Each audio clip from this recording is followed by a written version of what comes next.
Okay, the second type of capacitor is spherical capacitors. In this one, what we do, one solid metallic sphere is there. Not necessarily it's a solid, but right now I'm taking a solid metallic sphere. And radius of this one is R1, capital R1. And there is one spherical cell, and radius of this one I am taking R2.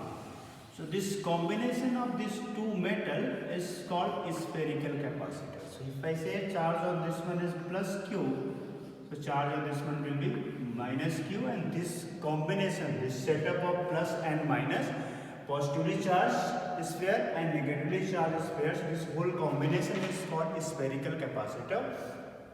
Now I need to find out capacitance of this capacitor. We know what's the formula for capacitance. C is equal to Q divided by V. So I need to find out total charge on this one and divide by total potential, that will be capacitance. So total charge we know, charge is Q. So I need to find out potential. So there is a relation between potential and electric field. And that relation is V is equal to minus of integration E dot dr. This is the relation between field and potential. And normally we use this one from infinity to a distance r. This is by definition of potential. So this formula, mathematical formula of a definition of potential, we know this formula. And we derived also, basically it's a definition of potential. So if E is given, using this formula I can find out V. But how to find out E in this case? E in this case it will be variable. Let's say at this point if I find out electric field at distance small r from center, due to charge capital Q, that electric field E will be equal to KQ divided by R square.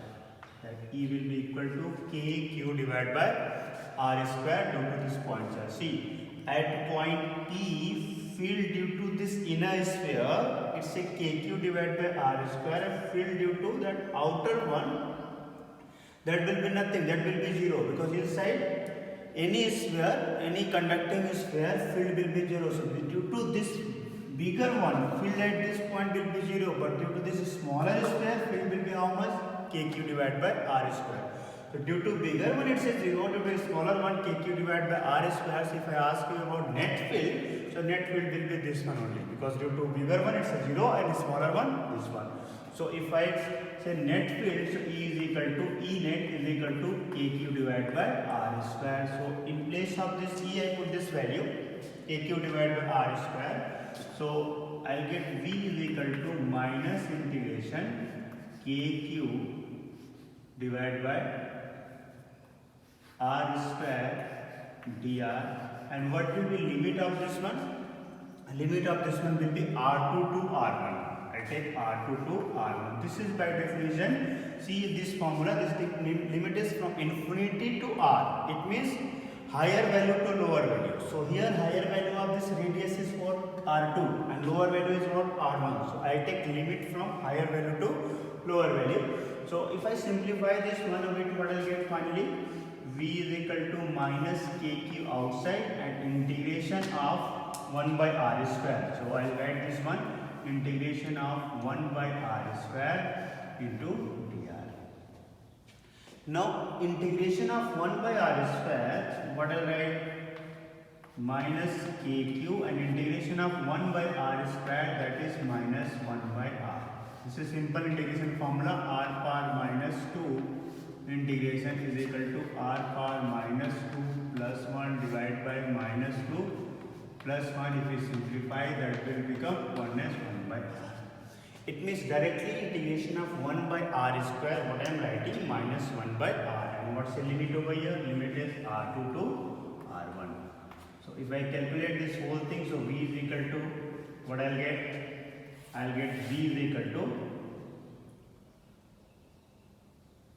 minus KQ minus 1 by R1 and plus 1 by R.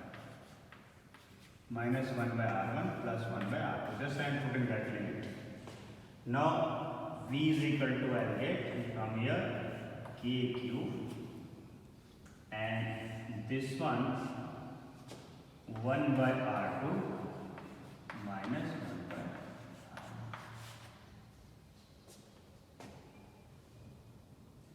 plus 1 by R1 minus 1 by R2.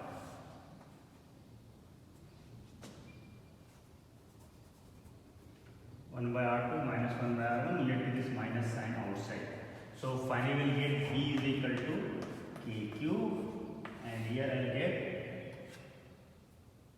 R2 minus R1 divided by R1.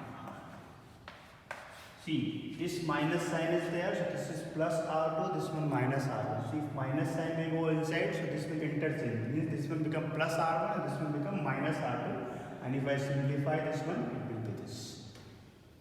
Like this one. So V is equal to this one. This whole.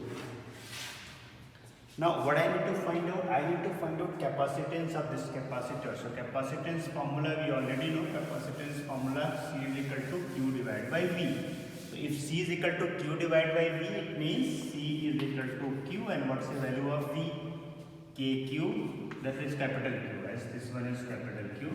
So this one is KQ and this one R2 minus R1 divided by R1 into R2.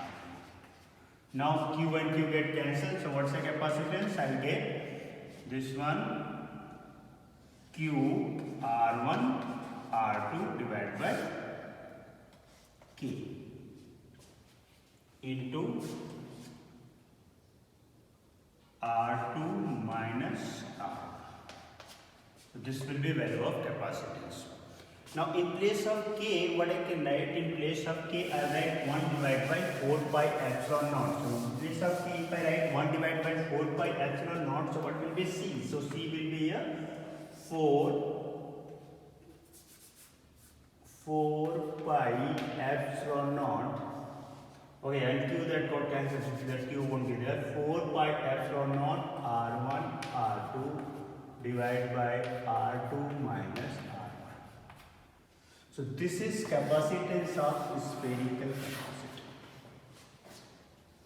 Now if R1 tends to infinity, like R2 tends to infinity, it's a very big sphere. For example, this one is R1 and this second sphere is R2. So if I talk about isolated sphere, it means I can say R2 tends to infinity, means second sphere is not there. We are assuming second sphere is not there. R2 tends to infinity, isolated sphere. So if I talk about isolated sphere, in that case I take R2 tends to infinity. Means I say only first sphere will be there that have radius R1, second R2 radius sphere won't be there. It means R2 tends to infinity. So if I write R2 infinity over here and I'll simplify, so I'll get capacitance for isolated sphere. So capacitance for isolated sphere, what I'll get? C is equal to 4 pi epsilon naught, and here I'll get 1 by R1 minus 1 by R.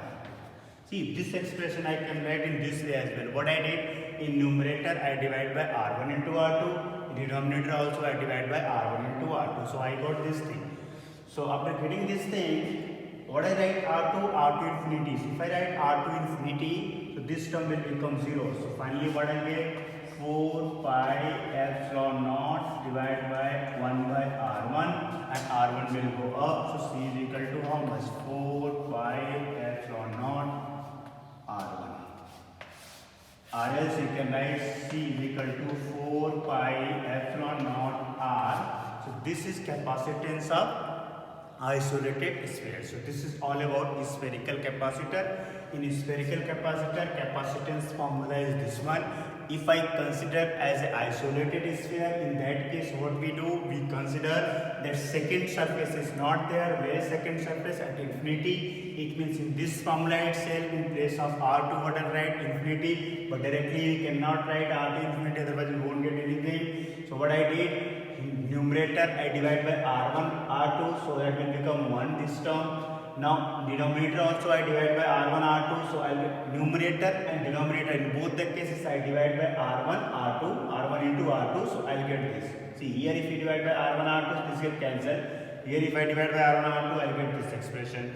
Now in place of R2 what I'll write? Infinity. So if I write that infinity, so this term will become 0. So this term will become 0, that will go up. So C is equal to 4 pi epsilon naught.